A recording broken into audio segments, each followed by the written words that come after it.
Hey everyone, and welcome to Sabbatical Story. Thanks a lot for clicking onto the channel. It's Friday. Is it Friday? Today's Friday. Today's Friday, and we're on a beautiful hike out here in the Blue Ridge Mountains of North Carolina. It is so cool out here.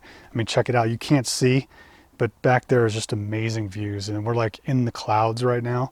It's just an amazing day, and it's just been raining a little bit. It's just such a cool day, and so thought this would be a perfect day to record our next video. So hopefully the clouds kind of clear out a little bit while we're doing this video and you can see some of the views back there.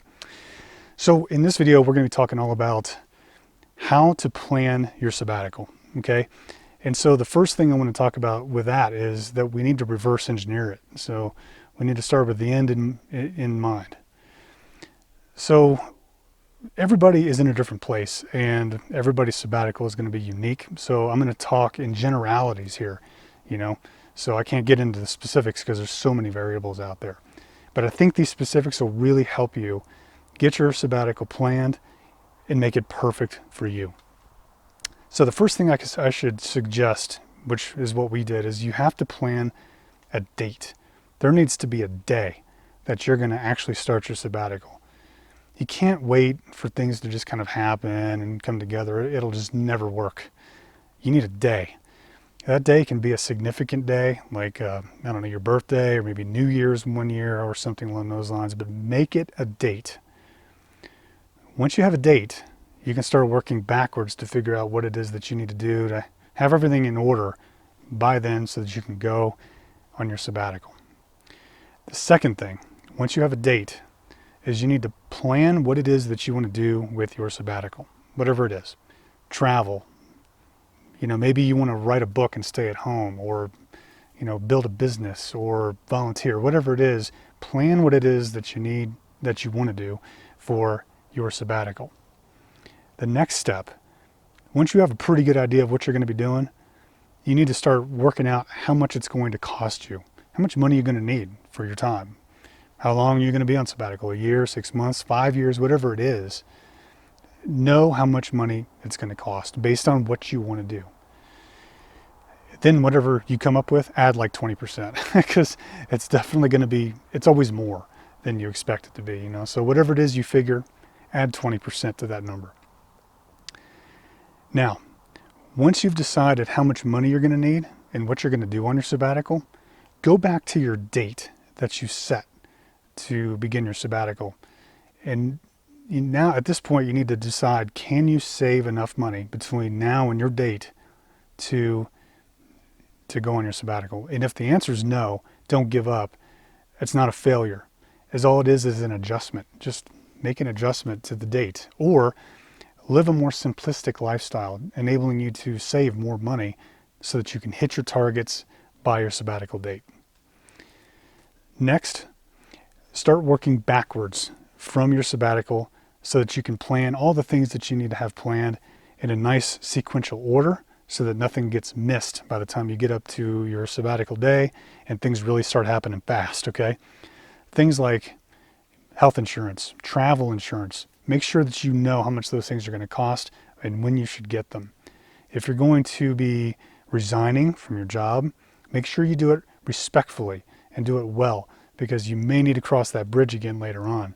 Make sure you give a full 2 weeks notice and a resignation letter and have all those dates planned out in advance. Working backwards, if you're going to be staying in your house or renting your house or selling your house for your sabbatical, or if you're renting, you need to coordinate what you're going to do with your assets before you take off, or whatever it is that you're going to do on your sabbatical. And then finally, you know, getting it all the way back down to today, where you are right now, what you can start doing today to start heading you down that path. As you go, this is what happened for us. As you go, is you're going to learn more things. You're going to pick up more things and what ifs and what abouts. And all of those things are going to start to develop as you go. Word of caution. Planning a sabbatical is one thing.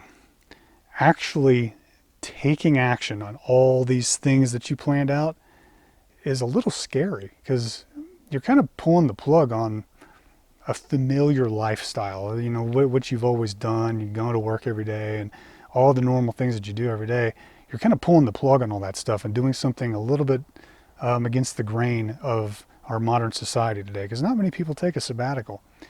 So there's a mental side of going through these exercises as well. But if you reverse engineer it, and then you put all the pieces together as you go over time, as you get closer and closer to your sabbatical date, everything will be much easier.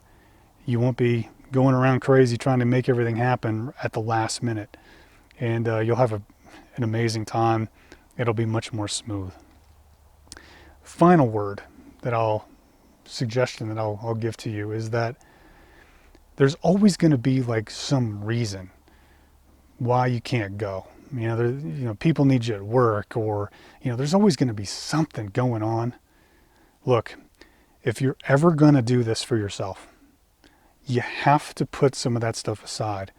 You're going to have to make some of those sacrifices if you're ever going to go on a sabbatical.